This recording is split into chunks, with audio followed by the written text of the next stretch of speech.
Movimentos sociais ligados às populações negras, trans, indígenas, feministas e de pessoas com deficiência vêm modificando o olhar sobre a maneira de ocupar espaços na sociedade e isso provoca debates em todo o mundo. Aqui não é diferente não, com a realização, por exemplo, do segundo seminário Desmonte, que será realizado agora, nesta quinta e sexta-feira, evento online e gratuito, com representantes de diversos movimentos sociais, ativistas, artistas, especialistas e estudiosos sobre o tema. E a gente vai saber mais conversando com um dos criadores do Desmonte, o pesquisador do NUCUS, Núcleo de Pesquisa e Extensão em Culturas, Gêneros e Sexualidades da Universidade Federal da Bahia, o ativista e artista Ian Habib, nosso convidado aqui no Issa Bahia. Seja bem-vindo. Bom dia, Ian. Bom dia, Jefferson Beltrão e Fernando Duarte. Muito obrigado pela oportunidade e obrigado pela tarde também, tá bom? Prazer todo nosso, um abraço e desde já muito obrigado por aceitar o nosso convite.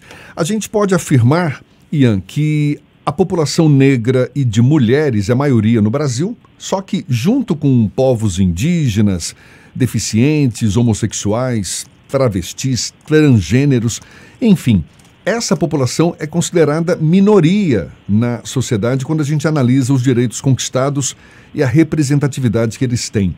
Como que a gente pode explicar essa marginalidade da maioria da população brasileira? Exatamente. Quando a gente fala estatisticamente, essa população ela acaba sendo maior que a população que a gente considera hegemônica, né? E aí vamos supor, no Brasil de 2020, a presença, por exemplo, transgênera, travesti, não binária, negra, indígena e também de pessoas com deficiência nas universidades já é uma realidade. Porém, ainda está reservado para uma baixíssima porcentagem dessa população, porque grande parte desse grupo ainda não tem acesso à educação básica sequer. E aí essas pessoas, algumas delas, vêm sofrido por vezes expulsão do núcleo familiar e outros diversos problemas estruturais, né? E aí, desde assim, mais ou menos meados de 2017, as universidades federais brasileiras têm aprovado cada vez mais o ingresso vestibular de pessoas transgêneras, travestis, não binárias, indígenas, através de cotas e reserva de vagas. Então, esse processo vem nos auxiliando no ingresso às universidades.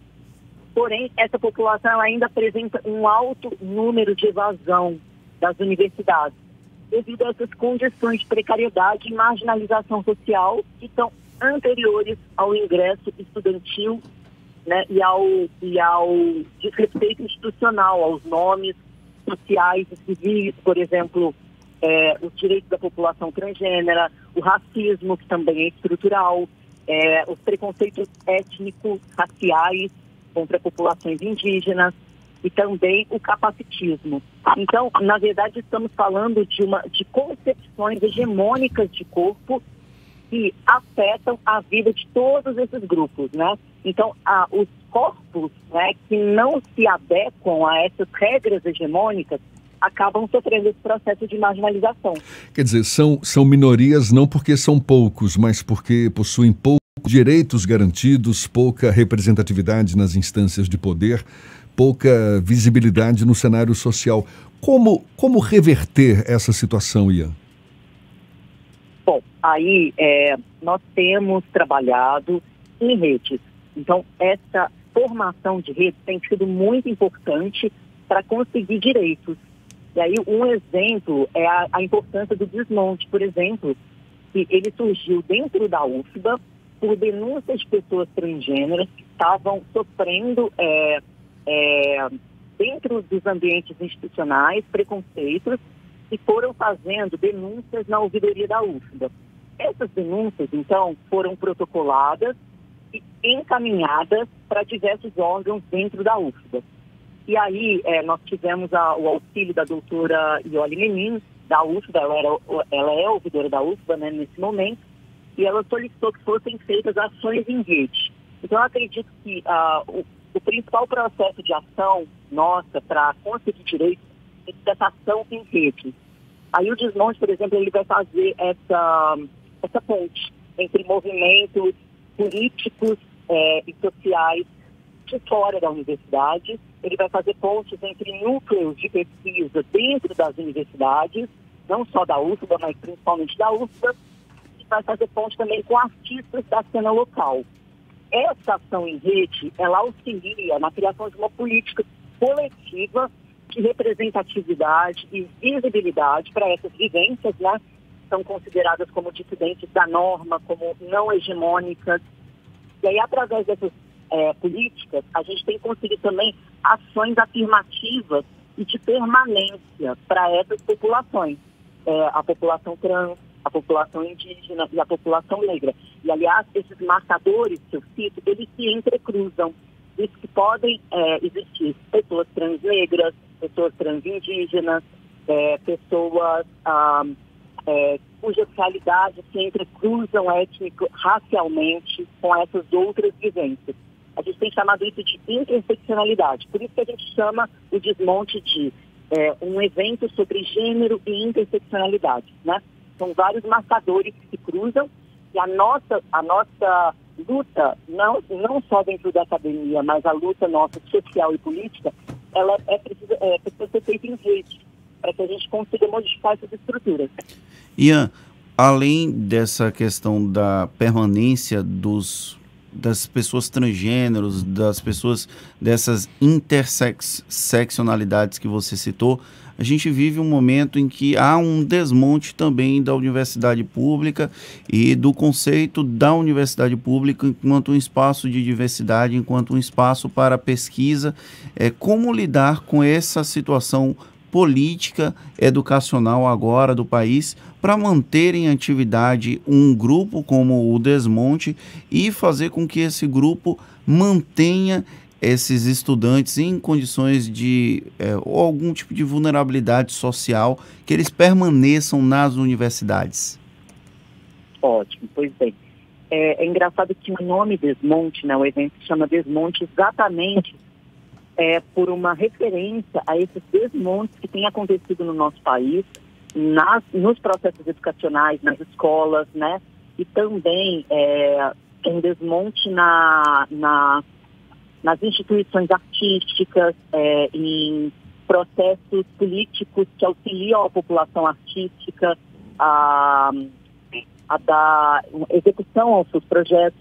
Então, o desmonte, ele referencia esse desmonte político que tem acontecido no nosso país, mas ele também tem ele referencia também esses verbos que a gente chama de montar e desmontar, que são utilizados nas performatividades drag, nas artes cênicas, né, que são performatividades relacionadas ao gênero.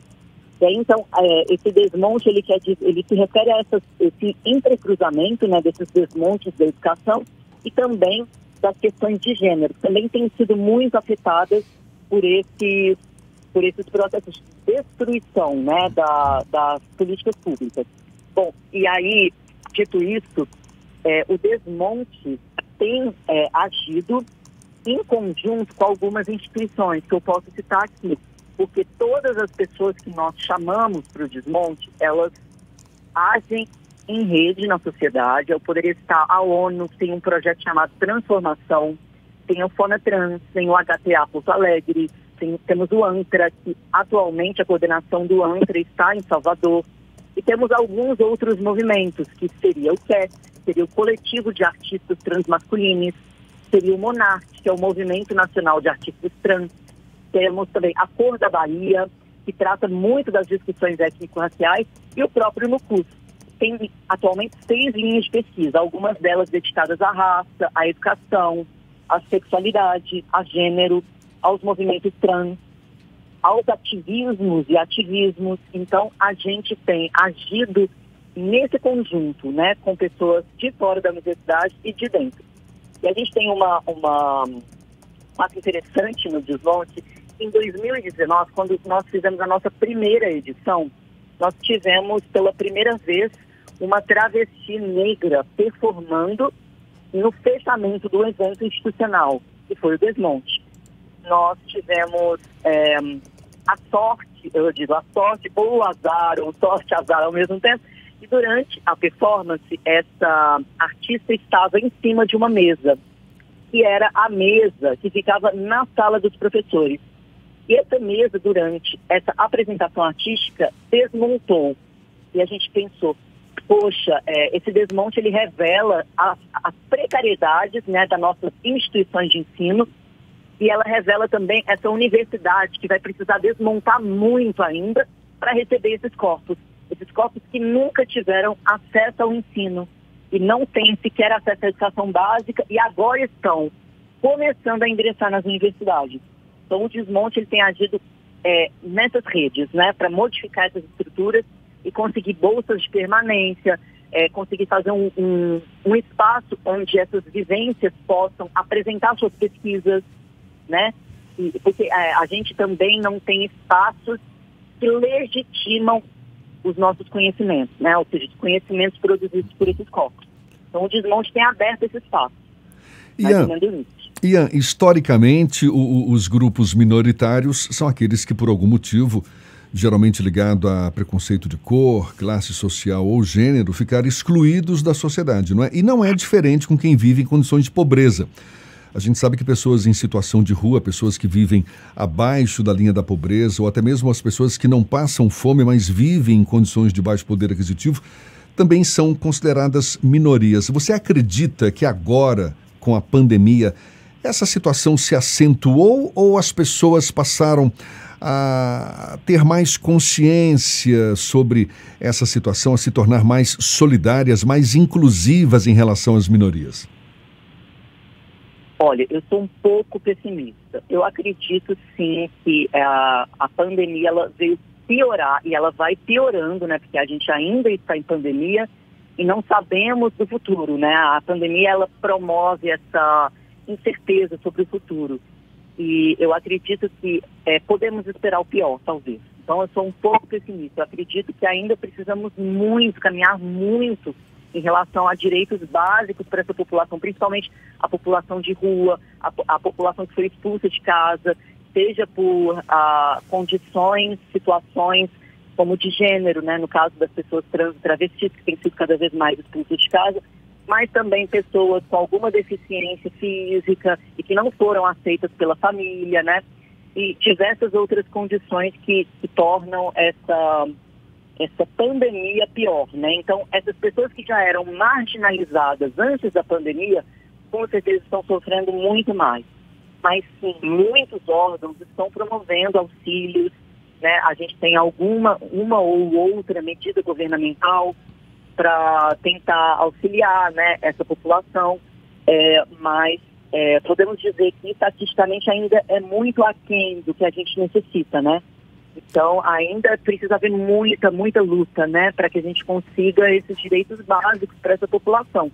E eu acho que o ingresso à universidade, e, por exemplo, a UFBA tem sido cada vez mais um processo de afirmar suas políticas de cotas e de vagas supernumerárias.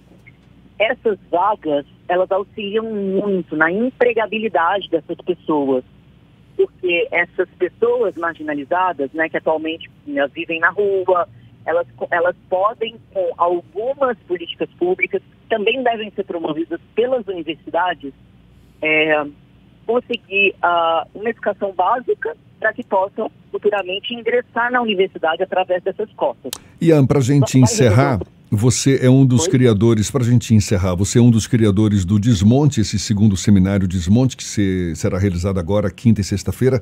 O que o público pode encontrar durante esse seminário? Ótimo. Nossa programação, ela contém algumas mesas. Aí, por exemplo, temos mesas de feminismos e representatividades que vão trabalhar exatamente as expressões dos feminismos como projetos de transformação social, com relação à autonomia dos corpos no cotidiano, na política, na educação e nas artes.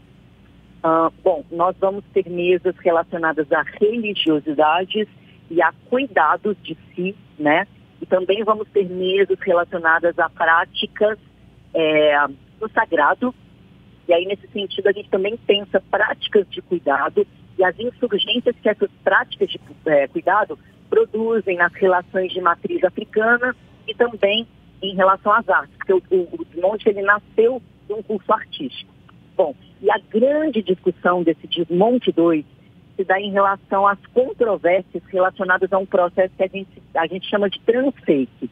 Transfake é um processo mediante o qual um ator ou atriz ou performer cisgênero, ou seja, aquela pessoa que não é transgênera, interpreta um personagem trans nas artes cênicas. E aí nós tivemos uma série de debates em 2018 que envolveram um ator famoso chamado Luiz Lobianco. Ele estreou uma peça chamada Gisberto em Belo Horizonte.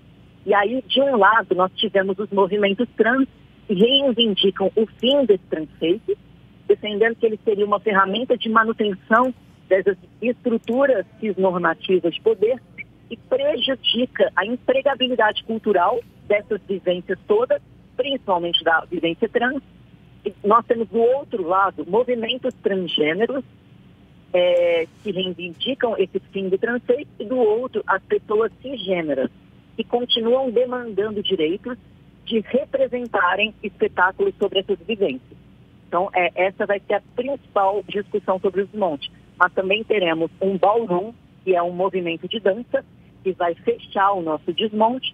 E, por fim, temos mesas relacionadas a propostas anticoloniais. Nós teremos mesas sobre ativismo e artivismo e uma vasta programação artística também. Então, teremos espetáculos, claro que todos na versão online, né, por causa do isolamento social. Tá então, certo. temos também muitos espetáculos. Maravilha. Muito obrigado, Ian. Ian Habib, que é ativista, artista, pesquisador do Núcleo de Pesquisa e Extensão em Culturas, Gêneros e Sexualidades da UFBA, Universidade Federal da Bahia, e um dos criadores desse Desmonte. Agora, segundo seminário Desmonte, nesta quinta e sexta-feira, evento online gratuito. Muito obrigado mais uma vez, Ian. Um prazer falar com você.